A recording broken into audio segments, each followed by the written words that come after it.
Rule number 1 of personal finance is the exact opposite of what most people do. If you build your budget on rigid dollar amounts, it can shatter even when your habits stay exactly the same. A monthly payment renews slightly higher, utility prices creep up, one grocery bill comes in higher. You didn't splurge, but suddenly the math that worked perfectly last month stops working. When that happens, the immediate reaction is to think you need more discipline. But your discipline isn't what changed. The design of your system failed. To survive in an economy where prices shift and unexpected bills land, you need a financial structure built to absorb change, rather than forcing strict adherence to a brittle design. I know because I had to rebuild my own budget 3 times in a single year. Every new version I made fell apart the moment something in my life moved. This chart shows how my baseline was originally mapped out. I set rigid limits for a cash buffer, housing, and groceries. Then a rent increase hit. Food prices climbed steadily, and a sudden car repair drained the cash buffer I had set aside. I was tracking every penny and saying no to extras, but the numbers still went red. That was the moment I realized my financial stress was a failure of the budget to accommodate reality, not a lack of willpower.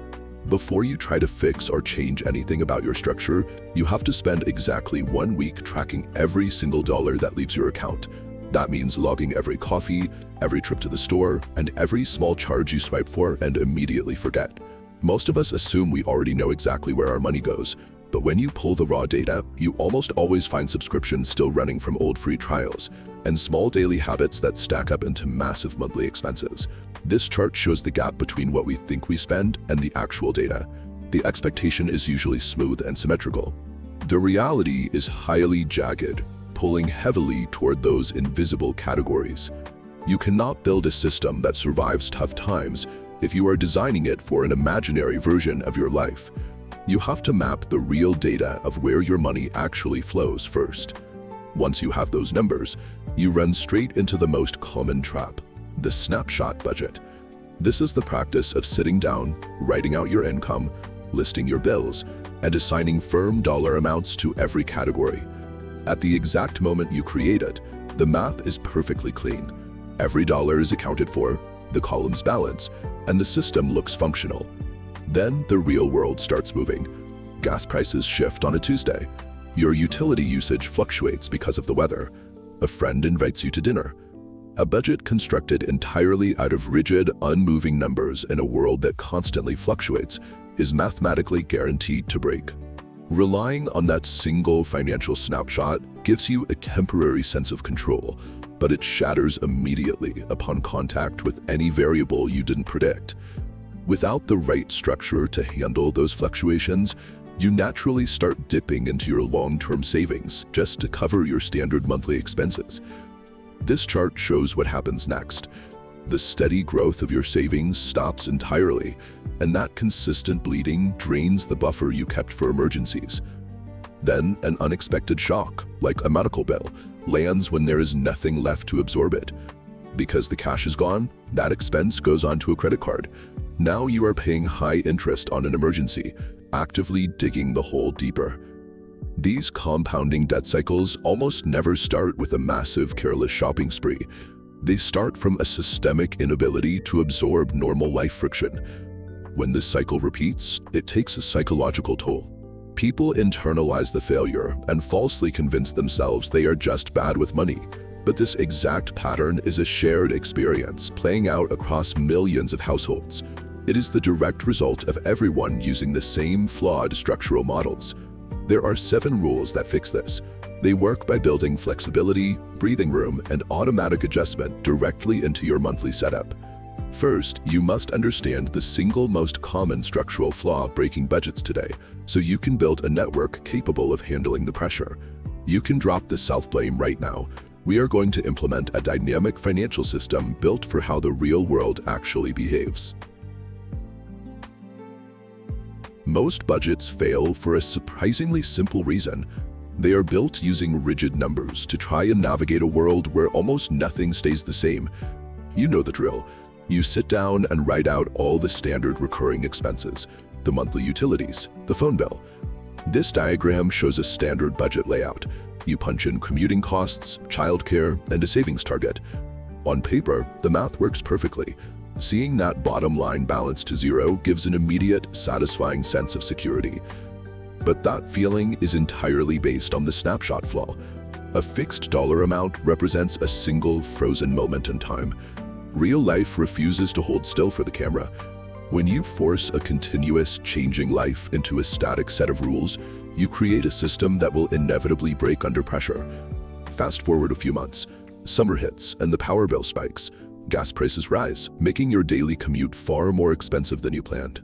Inside your own home, things shift too.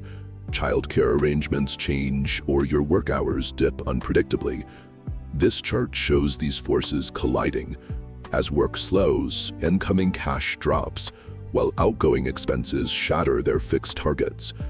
That red space is the gap, the mathematical deficit created the second your expenses diverge from a rigid snapshot.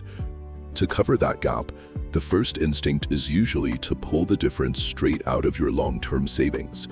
When the savings run dry, those leftover uncovered expenses slide right over to a high-interest credit card. A strict plan like this fails to keep you out of that.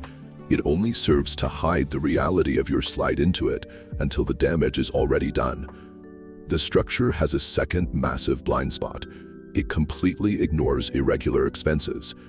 These are heavy, contract-based bills like a car registration renewal or a hefty annual insurance premium. They also include routine life events, a scheduled 6-month dental cleaning, or holiday gifts and travel. This full-year timeline shows predictable costs. Because they don't happen every 4 weeks, they don't show up in a standard 30-day view. By only looking 1 month ahead, these planned costs arrive looking like sudden, catastrophic emergencies. Living this way takes a heavy mental toll. You constantly feel ambushed by bills you technically knew were coming.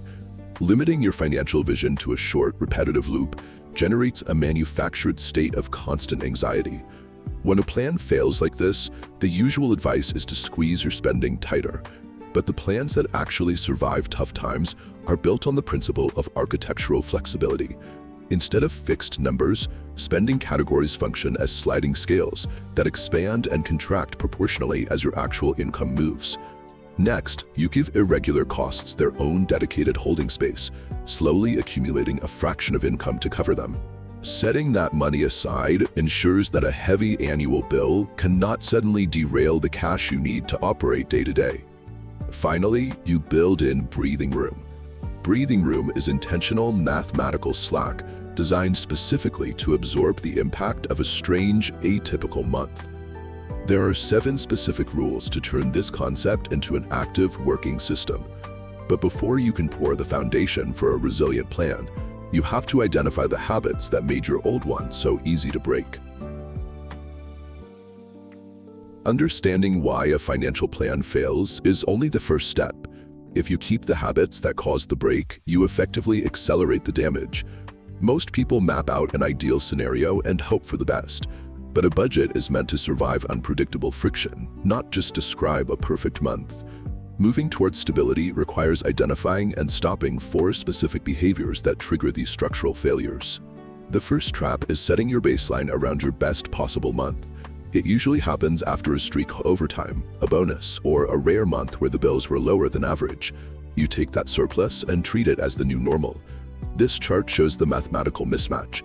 When an average month arrives, it falls short of that rigid line you drew at your peak. When you overshoot your categories, you feel like a failure. That emotional hit usually leads people to stop tracking their money entirely. The second mistake is the immediate instinct to slash every enjoyable expense the moment the numbers look tight. You cut the coffee, the dinners out, and the small treats, leaving only groceries and bills. It feels disciplined, but you are essentially forcing yourself into survival mode. This restriction creates a burnout cycle. One stressful afternoon leads to a rebound spend that wipes out weeks of progress. A plan that leaves zero margin for error or joy is statistically impossible to maintain. The third trap is the quietest, deciding to walk away from budgeting because of one bad month. Usually it starts with an unexpected bill or a car repair that throws every category out of alignment. Because the plan no longer looks clean, it feels useless.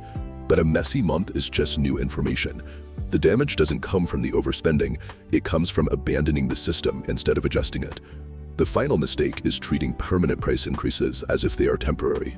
This chart tracks the gap between an old budget and rising costs. While waiting for prices to return to normal, many absorb the difference by draining savings or carrying a credit card balance. When costs stay elevated, that gap quietly drains cash and builds debt. Sticking to old numbers in a new economy turns a tool meant for security into a source of debt. Sustainable budgeting starts by ending the best month expectation and the cycle of extreme spending cuts. It also requires you to stop quitting entirely after rough months and to stop ignoring the reality of current prices. Replacing these 4 habits with 7 rules creates a plan that can actually hold up when your life changes. A budget proves its worth when life gets messy, not when everything goes to plan. You know exactly why most budgets break. The moment life changes or a surprise expense hits, everything shatters. The mistake we make is locking every single expense to a stiff, fixed dollar amount that cannot adapt to income fluctuations. To fix this, you need a resilient budget. We are going to build one using 7 practical, adaptable rules designed to survive reality. A budget that actually works does not rely on rigid mathematical perfection. It relies on systemic flexibility.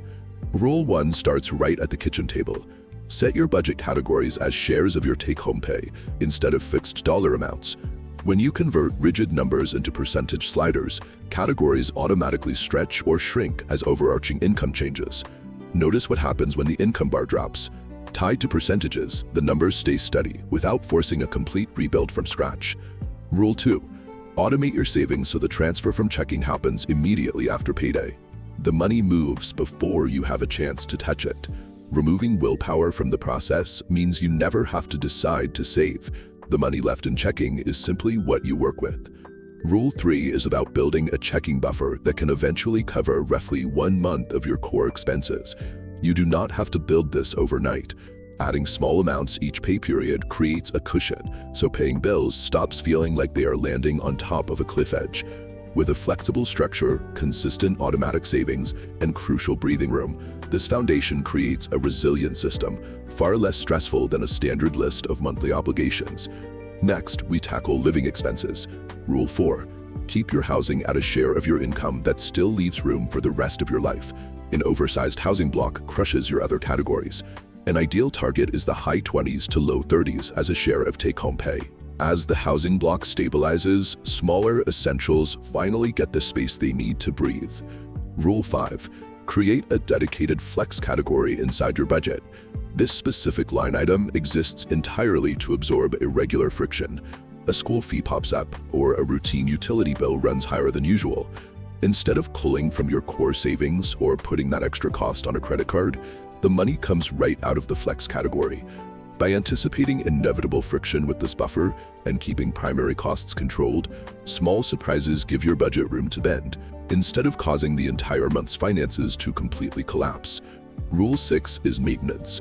Do a short 15-minute budget check-in every single month. Look at what you actually spent versus what you planned. Scan each category and ask if anything is running consistently over or under budget. Adjust targets if the spending pattern changes. This habit keeps your budget tightly aligned with reality, preventing it from slowly drifting away over time. Finally, Rule 7. Keep your primary emergency fund in a completely separate account, far away from your daily checking. This physical separation creates a psychological barrier. It makes the money much harder to raid for non-emergencies, while keeping it perfectly protected and accessible when you truly need it. Routine alignment checks and defensive account separation act as the final layers of protection against long-term financial drift and sudden catastrophes. You do not need a perfect, steady income to start using these. You also do not need any advanced financial expertise. These rules form a progressive system. There is absolutely no reason to try and activate all 7 of them at the exact same time. Choose just one single rule to set up this week. Automate your savings, or maybe add a flex category. Get one working, then add the next. Taking immediate, incremental action on a single rule is the difference between a budget that continually breaks and one that effortlessly adapts.